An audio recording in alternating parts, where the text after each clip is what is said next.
My name is Anne Singleton. I am English. I live in the United Kingdom, in England. I'm here actually to visit family, but I've known the Mujahideen for 47 years, and I was involved with them most of that time. 20 years as a supporter and 20 years as an enemy of the Mujahideen. I've written 6 books. I'm here both as a witness and an expert. My complaint against the Mujahideen is these books, not this court. I'm not complaining in this court. As an expert, I left and broke contact with Mujahideen in 1993 and took some time to recover. After I recovered, I understood the Mujahideen as a mind control cult. I started a website called Iran Interlink with my husband, Masoud Khodabandeh Belakhshi. We ran the website for 20 years, writing in English and Farsi to expose the Mujahideen in all its manifestations, politically, socially, internally. This is 20 years of my writing against Mujahideen. I've come to the court aware that the complainants are victims of Mujahideen. From the bottom of my heart, I acknowledge and I sympathise with their loss and their pain. And I'm here to make a small amends, if I may. They may not accept me, but I hope I can explain and help them to understand how all this happened, and that we have a common enemy, Masoud Rajavi, although we are worlds apart. So, I will try to keep it short. To give some context to my involvement, I grew up in the 1970s in England with daily news of IRA bombings and bombings in my own country. When I became aware of the Mujahideen, I was not a person who didn't understand the damage of bombing and armed resistance and fighting. But I don't know which side I was on. How old are you? I'm 66 years old. I was 18 when I first met a group of Iranians at college, and they talked about politics. In reality, I am a pacifist. I do not believe in violence, and my family have brought me up to dislike violence. When I met the Iranians in college, they talked about the situation in Iran. What I understood was that the country was near to a revolution. And of course, in 1979, you had your revolution. I went to university, and in a different city, again, I met Iranians who are actively involved in recruiting for their struggle. Again, for context, as a student, I was interested in the politics of different countries. The Mujahideen were the only active students. All the other countries were talking. Mujahideen supporters were active. I was very impressed by this. I became involved. At the Students' Union, I was approached by somebody who said, "Are you Irish?" I said, "No." He said, don't get involved with the Irish. You may end up being involved with the IRA. That was a message from, let's say, the security services. I don't know. It was a very strong message. In all the time I was involved with Mujahideen, not one single person from my government came and told me not to get involved, which told me they approved of the Mujahideen in my country. I continued my studies, I graduated and Which field? worked English language and literature.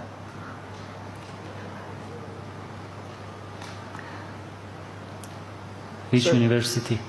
I started in Manchester and then transferred to Sheffield. That, So my involvement with Mujahideen was that I wanted to help. So I would go and help them in the student activities. They came to me and asked for help. They asked for money and time. Come and, if you can contribute money, you're helping the revolution, the resistance, whatever they called it. And if you have time, come to London and take part in demonstrations. In those demonstrations, there was everybody, miners and workers, trade unions. It was, to my mind, a very honourable, noble movement. I had no indication of, in my country, it being treated as a terrorist group, which it wasn't at that time, maybe. They asked you money to do what? For what? revolution? For revolution? For the Mujahideen and their activities. Wonderful. And to what end? What was the motivation? What end they were so... To overthrow the regime in its entirety. But What I need to say is that the process of recruitment and brainwashing started there. I was sincerely attracted to the messaging and the activities of the Mujahideen, and once I was an adherent, a follower, they started their manipulations in that way. Ask for more, ask for help, ask for time, involve me, without telling me exactly what I was getting involved in. At no point did I imagine I would end up in Iraq in 1992 doing military training with Mujahideen. At that point, I would have said no, stop. But the process is very slow and you don't understand what is happening. For 10 years, I was living two lives, one with my English life, my friends, my job, my family. My other life was, if I may describe it, as an addict to the Mujahideen. I couldn't leave them. I couldn't stop. I kept on my contact. After 10 years, in 1989, I came across a personal problem, crisis, and I had to choose my future. I chose Mujahideen. The Mujahideen at that time had alienated me from my family. The way that cultic recruitment and brainwashing takes place is very similar to domestic violence, where the wife is in love with the husband who beats her. Have you read a book? Read a book from Mujahideen? Have you read a book from Mujahideen in that sense, in that respect? Was there any book? No. Saying that? Mujahideen tried their best not to let you read books. The recruitment was very much person to person and meetings, in no writing, no records. Brainwashing. One of the things that the Mujahideen did was to separate me from my family. Not physically, because I lived in England, but mentally and emotionally. So when I came to a personal crisis, a relationship broke down with a boyfriend, I felt I couldn't go back to my family, and my real family was the people in the Mujahideen who were uncritical, who welcomed me, who wanted me to be there, who weren't going to tell me I was wrong or stupid. So I said, okay, I'll get a job in London and go and be with them. At that time, I became a full-time activist with the Mujahideen. Left my job, my life, went to live with them in their Paigar. What was your job? Computer programmer. In London? First in Leeds, then London, then never. Let me explain about the situation inside Mujahideen that I went into. They lived in a what do you call it? Like a secret house, a safe house. They told me that if I didn't behave myself, if don't go out because the regime is going to get you. There's people want to kill us in this country. So of course I said, okay, I'll stay in, I'll do your work, I'll help you.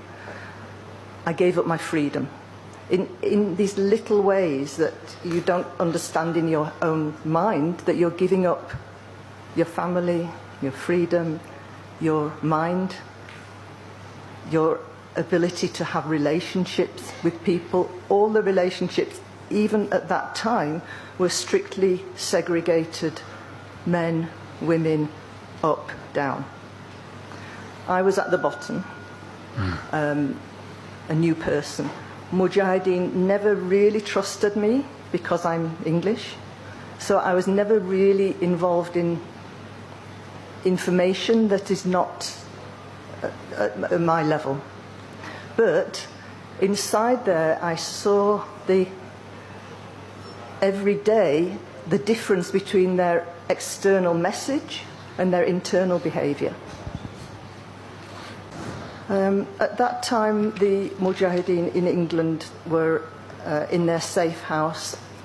They had 3 departments. One was what they call CRC, which I was involved with, Mali, and Nirui. Nirui was recruitment and keeping supporters. Mali was collecting money for Mujahideen, for their armed resistance. CRC was their روابط با کشور که بودند اونجا. Why do you speak with such a heavy pain in your tone? Are you sick? No. My job was monitoring news and radio newspaper for any information about Mujahideen, anything published about Mujahideen. That was my job. At the same time, everybody had to take part in what they called Mali Ejtimai, collecting money from the public. So I would go into the street with a kilasso with pictures of victims of the regime. I don't know, people who've been in prison, who've been executed, and you would explain to a person and say, please give us money to help these people with tents and food and shelter when they escape from Iran. That was a lie. I was collecting money for the armed people in Iraq. And in between ourselves, instead of counting in pounds, we counted in bullets. So we would go back at the end of the day and say, how many bullets did you collect today? So everybody was there, understood fully what the money was for. Where the money went after that, I don't know. At the same time, they started a charity called Iran Interlink. So in England, you have charities as you have here, and you collect money. So some of that money went into the charity, but a lot of cash left in suitcases. So they collected, I don't know, maybe £2 million a year in, I don't know what went into the bank. I'm not familiar with those details because I wasn't told. But a lot of money flowed out of the country. I understood afterwards, I found out afterwards that the Mujahideen were being paid, I don't know by whom, but they were receiving checks from legal representatives, solicitors. So a few trusted people inside the teams, you would go in a team of 3-4 people, one of them would be taking checks from a solicitor for £5,000, £10,000.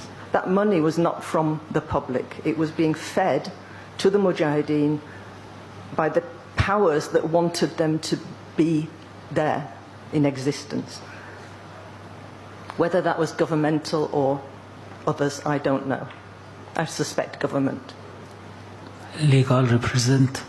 Solicitors. Some of them would visit their house and they would say, here's a check from me. It wasn't, it was a client. Okay, so in the political department, I became aware that they were using the British democratic system and misusing it, paying people. Just a small example is a member of the House of Lords called Lord Avebury, who was a humanitarian person, supporting them.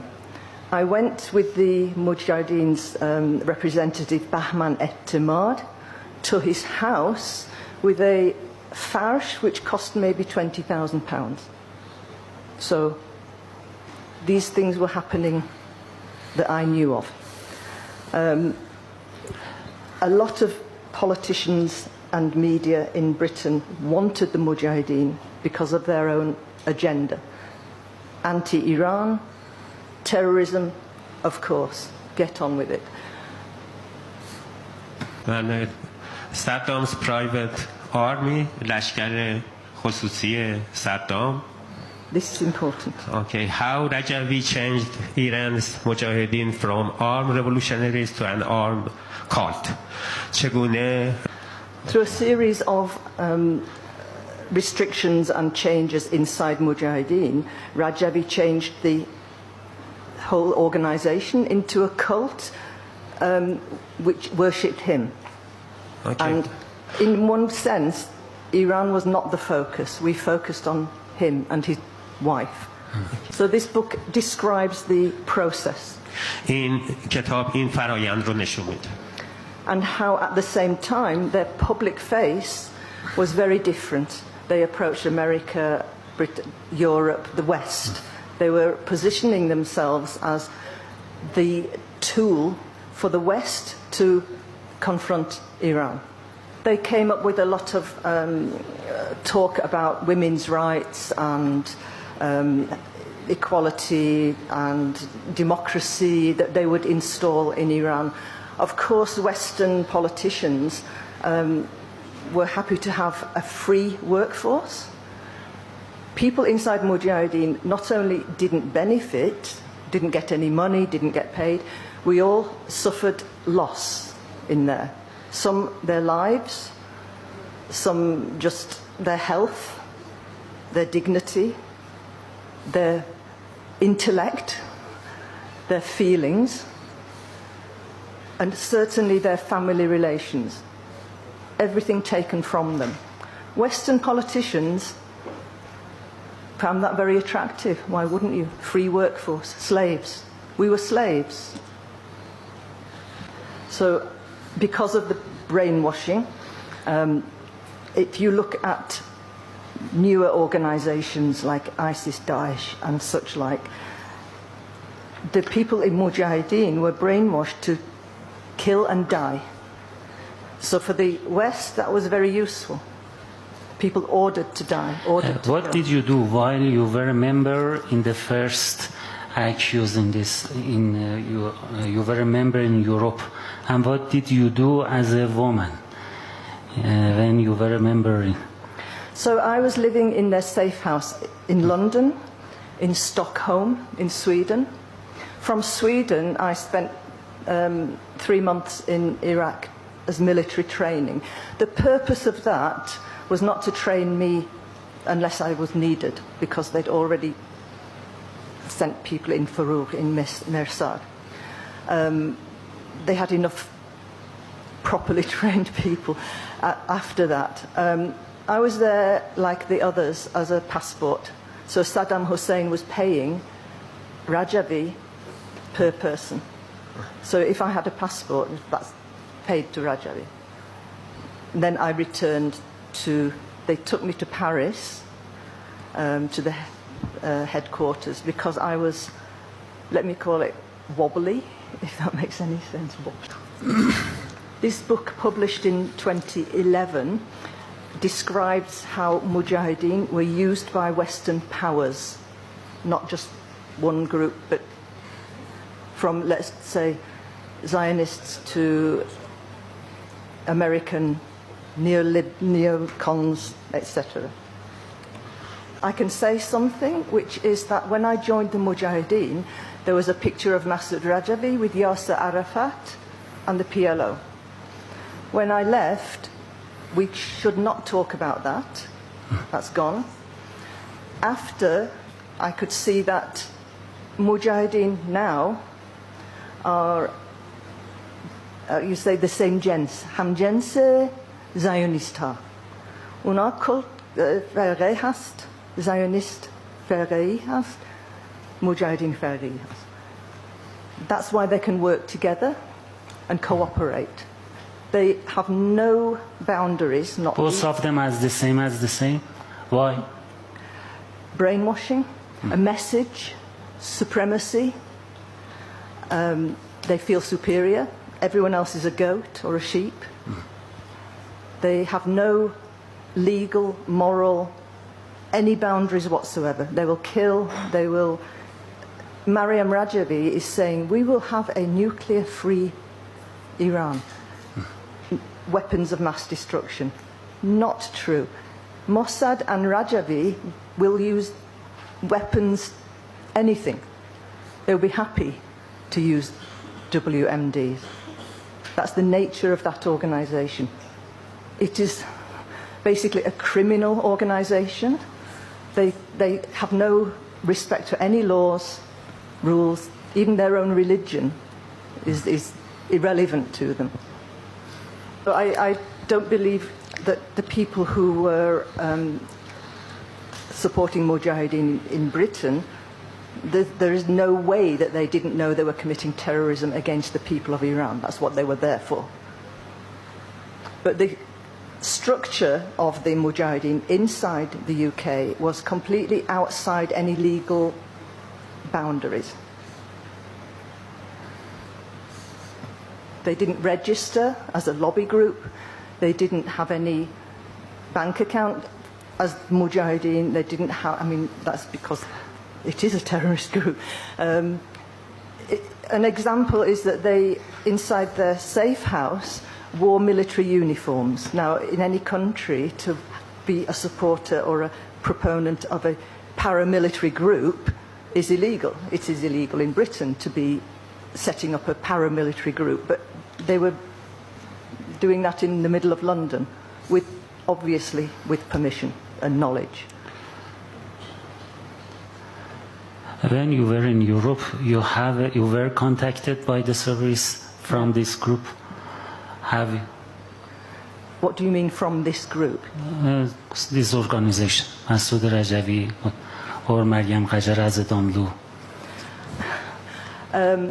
When Mariam came to Paris in 1991, I can't remember, we went to meet her in Paris. We were taken for an audience, which I found laughable. But Mariam Rajavi posed as a feminist I had been through the feminist movement in England in the 1980s, and I knew that she wasn't a feminist.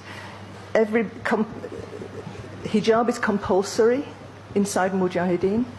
If you are Zoroastrian Christian, you have to wear hijab. There's no choice. You must attend ceremonies. There's no freedom inside the organisation. The treatment of women was shocking for me in every part of their life, and I can give many, many examples. When Mariam came to Paris, she brought with her a lot of women who were supposed to, carry forward her feminist, put the women in charge. Mariam Rajavi appointed women to a role of responsibility, which in reality was well above their understanding and ability. An example, I worked with the political department. My boss, if you like, was Bahman Etemad, who was a long-term, he worked in politics. He was a very good diplomat, and he'd been doing all their political relations. Suddenly, somebody came to tell him what to do, who could barely read and write, didn't know anything about politics, but because she was a woman, she had to be in charge. And at that point, many people left because it was impossible to listen to these women trying to tell people who knew their jobs how to do their jobs, and they didn't know. And it all kind of started to fall apart. So they quickly took everybody back to Iraq and just shut the doors. I think by that time I had left, but I know that Masood Rajavi would not do anything without being paid, and he would sell his organisation to anybody. And so it would not surprise me, personally, my opinion, if they were taking money from the Zionists which have taken over America, Britain, France and Israel. But I have no evidence of that. That is mine. The situation of all the members of the Mujahideen was very bad. They were deprived of freedoms and health, as I said, and basically we were in a situation of slavery. But it almost became a mission from the leadership to make things worse. You have to toughen up, you have to be strong, you have to bear with all the suffering. So if you have a health problem, you're not going to hospital. If you have any mental problem, you don't get help. An example of a woman, Akram, her name was, came to London with Mariam, the women, and she had many ear infections in her left ear, and in Baghdad she was denied medical treatment. When she came to London, she saw an opportunity to have treatment for her ear, and she was so happy. She told me, the women inside the Mujahideen trusted me because I wasn't from Iran, I wasn't Iranian. They just talked to me, and they emptied their hearts to me many times. She told me, I'm so happy, at last I can get my ear sorted out properly. The day of her hospital appointment, they found some work for her somewhere else. By the time that she'd finished, they sent her away, and she became deaf in that ear. Another example, very small example of the small cruelty, it doesn't sound much. I took a delegation to the European Parliament, Batul Soltani and Batula